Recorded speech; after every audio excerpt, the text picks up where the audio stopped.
wish you all a wonderful new day.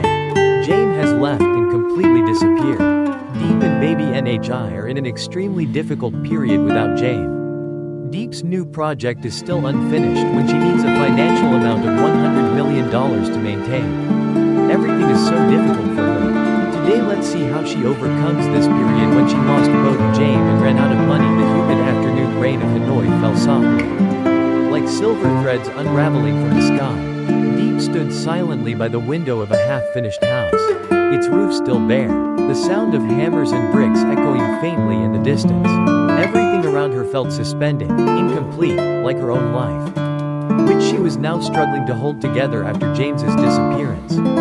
James, the man once called the soul of the company, the brilliant CEO who had promised her, "I'll always be here, we'll build this together," had vanished. He left without a word, leaving behind unfinished contracts, half-built projects, and a crushing debt of $100 million. The day he left, she could still remember his smile at the airport. He had said, "It's just a short business trip. When I come back, we'll start again." She smiled and handed him a small leather notebook. "Go as long as you need," she said, "just don't forget your promise." But the waiting turned to silence. The phone stopped ringing, emails went unanswered, and the company accounts drained to nothing. His office stood empty, the leather chair still indented with his shape, as if time itself had frozen the moment he left. Diep tried to believe he would return. She stayed up countless nights reviewing reports, responding to investors, holding the company together by sheer will.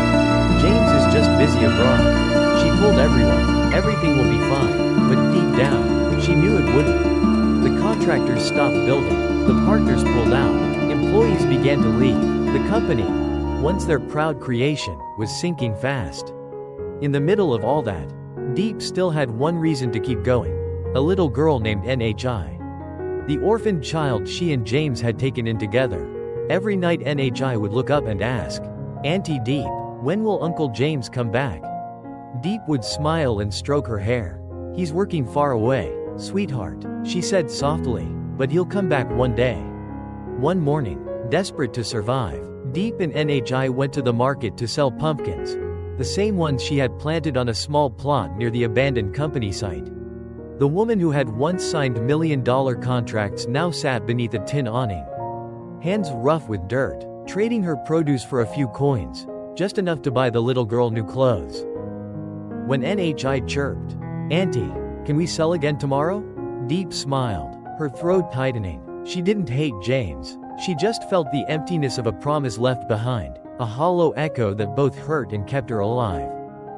That afternoon, rain poured down again. The two of them huddled under the market's tin roof as the water drummed overhead. Through the steady rhythm of the storm, Diep could almost hear James's voice, deep, steady, filled with certainty. "I promise, no matter what happens, I won't let you face things alone."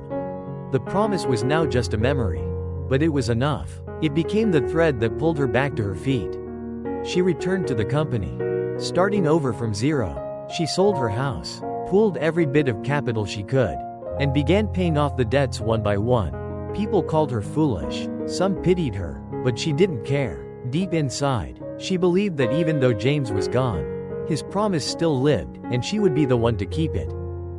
Over time, things began to change. Slowly, the company recovered, old colleagues returned, partners reached out again. 1 year later, during a press conference for the relaunch of the company, a reporter asked her, "If James came back today, what would you say to him?" Diep paused for a long moment, then smiled, calm, poised, with a quiet strength in her eyes. "I'd say thank you, because his disappearance taught me something. Keeping a promise isn't about staying, it's about standing strong even when the other person is gone." Somewhere far away, in a dim hotel room in another country, James watched that same interview on a small screen.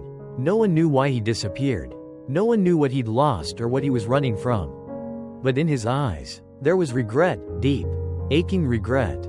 Perhaps even he hadn't realized that the woman who once leaned on him had become the one strong enough to carry everything alone. And so Diep kept walking, beneath a clear sky after the rain.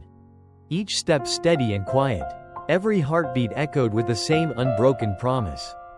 James might have vanished, but his words lived on inside her, a small, steady flame that refused to die.